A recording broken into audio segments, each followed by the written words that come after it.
ভারতের কেরালায় ছত্তিশগড়ের এক অভিবাসী শ্রমিককে বাংলাদেশি নাগরিক সন্দেহে পিটিয়ে হত্যা করেছে উত্তেজিত জনতা। কেরালার পালাক্কড় জেলায় গত বুধবার এই মর্মান্তিক ঘটনা ঘটে। নিহত ওই ব্যক্তির নাম রামনারায়ণ বাঘেল। তার বয়স ৩১ বছর। তিনি ভারতের প্রান্তিক দলিত সম্প্রদায়ের সদস্য। পুলিশ জানিয়েছে, নিহত রামনারায়ণ বাঘেল ছত্তিশগড়ের শক্তি জেলার বাসিন্দা ছিলেন। পুলিশ ও স্থানীয় সূত্র জানাচ্ছে, গত বুধবার সন্ধ্যায় ওয়ালাইয়ার থানার আত্তাপাল্লাম এলাকায় রামনারায়ণকে আটক করেন স্থানীয় বাসিন্দারা। চোর সন্দেহে তাকে জিজ্ঞাসাবাদ করা হয় এবং তার পরিচয় জানতে চাওয়া হয়। এক পর্যায়ে তার নৃশংস হামলায় রূপ নেয়।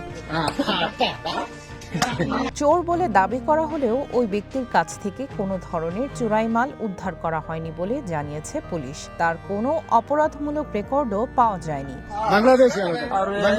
ময়নাতদন্ত প্রতিবেদনে নিহত রামনারায়ণের শরীরে ৮০টিরও বেশি আঘাতের চিহ্ন পাওয়া গেছে বলে জানান চিকিৎসকরা।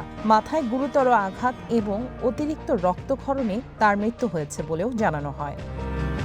সামাজিক যোগাযোগ মাধ্যমে ছড়িয়ে পড়া একটি ভিডিওতে দেখা যায়, স্থানীয় বাসিন্দারা বারবার রামনারায়ণকে বাংলাদেশি বলে সম্বোধন করছেন। মারধরের চোটে প্রায় অচেতন হয়ে পড়েন রামনারায়ণ। এক পর্যায়ে তার বোনের কথা বললেও থামেনি নির্যাতন।